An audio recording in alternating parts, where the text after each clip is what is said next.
Okay, thank you very much. We're here talking about opportunity zones and other things having to do with economic development and also the inner cities. And Tim Scott, Senator Tim Scott of South Carolina, has been with us on opportunity zones from day one. He first approached me and he mentioned it, and I love the idea. And who knew it was going to be so successful, Tim, right? Tremendous. So Thank you for your support. Well, thank you for your support and for your knowledge.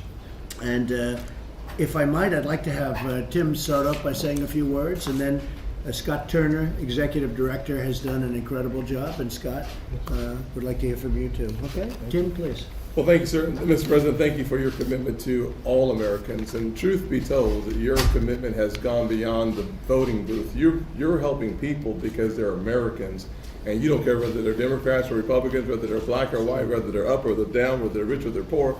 Your focus is making sure that America is healthier as we come out of this COVID-19. And I thank you personally for your support of all people, but specifically to the underserved community. And what we have before us today, sir, is a way for us to improve the economic outcomes, to improve the health outcomes, and in the long view of what we think is in the best interest of connecting people to the opportunities that will change their lives. And from an economic development perspective, I always think about capital and competency. The more access to capital you have, the more competent you will be long term. And the way that we have put structured together really provides people with more access to capital. The PPP has been a classic example of improving and expanding access to capital in such a way that businesses continue to succeed. Health outcomes, there are a myriad of ways of talking about it. I like to think about it from a testing and telemedicine. Testing in the most vulnerable communities.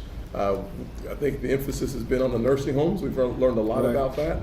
And then those communities that have two or more health conditions, underlying health conditions, we see the highest hospitalization with our senior population, as well as those folks with two or more comorbidities. And so as we focus on testing and telemedicine, we're creating access in the rural parts of our country in a way that we have not before. And you have led with real force on that topic, and I truly appreciate that. And on the last one, the long-term structural change, I look at it from a connectivity perspective and choice perspective. So the connectivity, broadband being incredibly important. I've heard you talk about that 1,000 times if I've heard you talk about it once.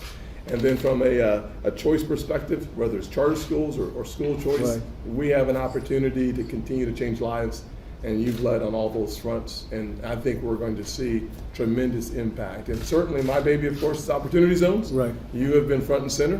And I'm sure Scott's going to talk a lot about opportunity zones, but you have assembled the kind of firepower that our nation needs at a critical time. It's one of the reasons why we're going to have a V shape as we hit August, September, October, November in this economic recovery. Well, I think so, and you're seeing it maybe today for the first time where not only are the markets up tremendously, but we've had tremendously good and positive information on therapeutics, on cures, and on vaccines. Yes, sir. From some of the most respected companies in the world, and researchers and doctors and labs. And that's coming in, and I think you're very close to having a very, very positive situation. And, with it understood, and we always talk about it, Tim, when you lose one person to this, it's too many, just too many. Yeah.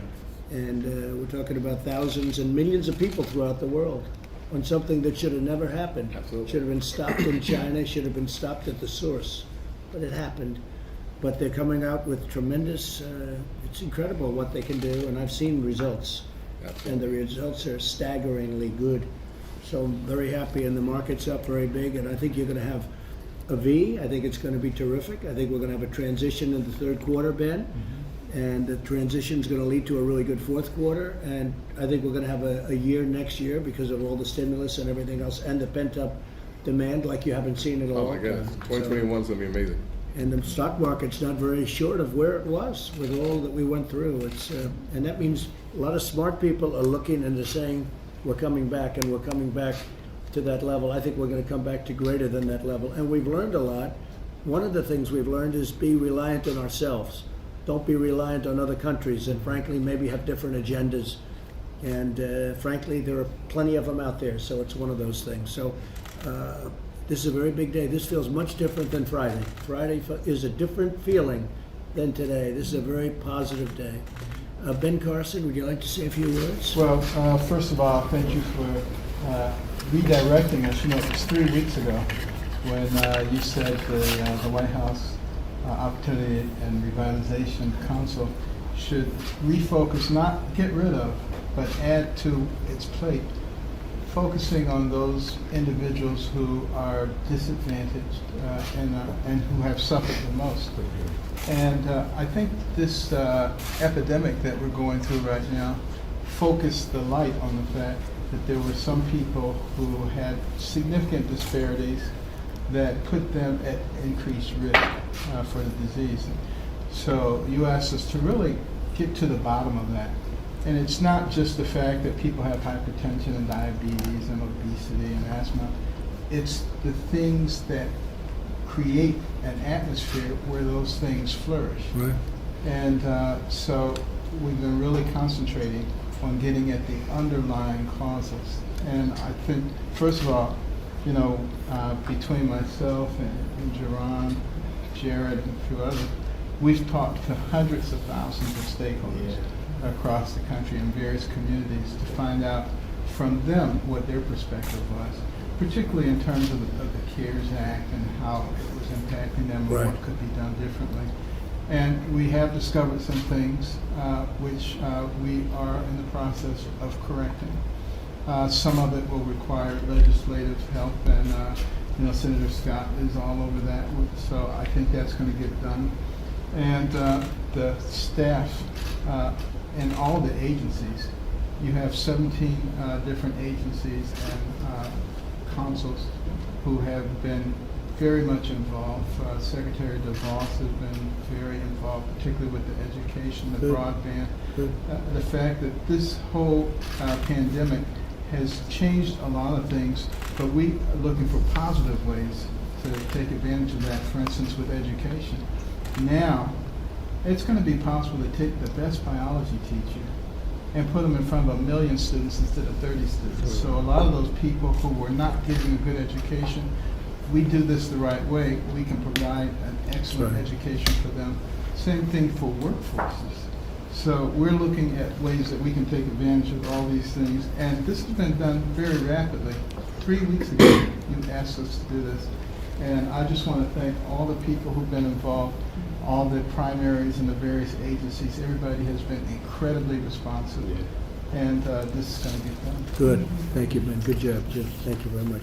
Scott Turner, would you say a little bit about opportunity zones and how that's all going? Yes, thank you. And Mr. President, I want to thank you for the opportunity to really not just be a part of the team, but to lead and to shepherd the White House Opportunity and Revitalization Council. We were with you last in December when we handed you the one-year report. And now we are at a point to where we have a very strong foundation because of opportunity zones.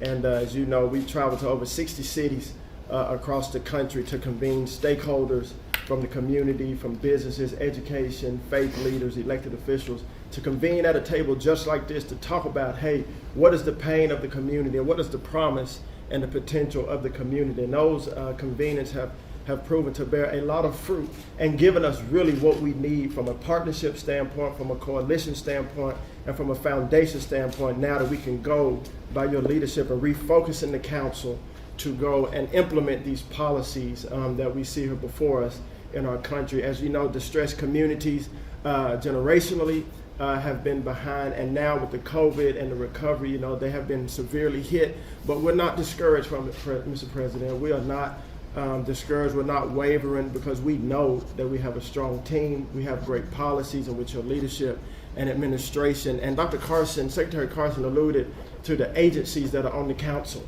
and everyone is passionate and compassionate about not just helping, but seeing our citizens across America in distressed communities thrive from an entrepreneurship standpoint, from an economic standpoint, and really the spirit of this law.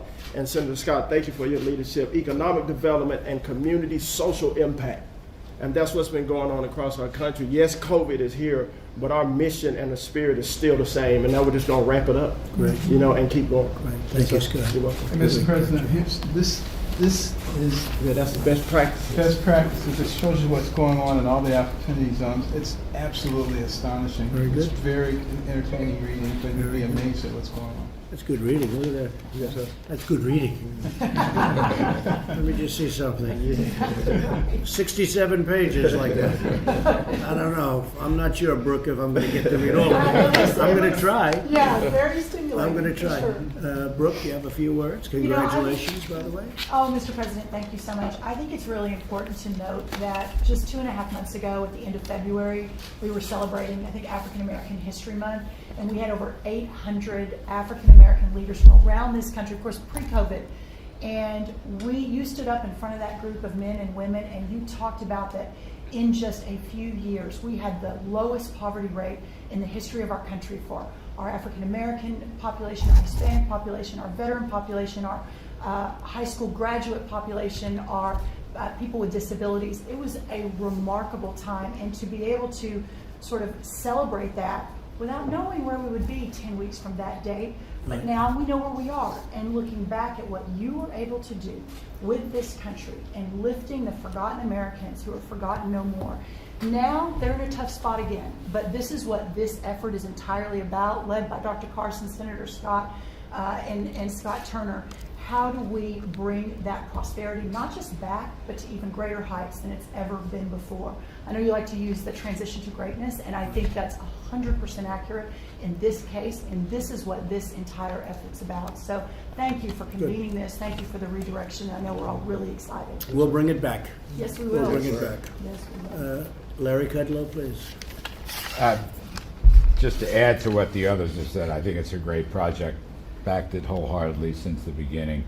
And Brookie mentions the low poverty rate we had before the virus struck, and the low unemployment rate, and the low unemployment rate. And one of the things I love about this initiative is we can spread prosperity and opportunity to every corner of the economy, every single corner of the economy. Those who are underserved, those poverty pockets, we can attract capital.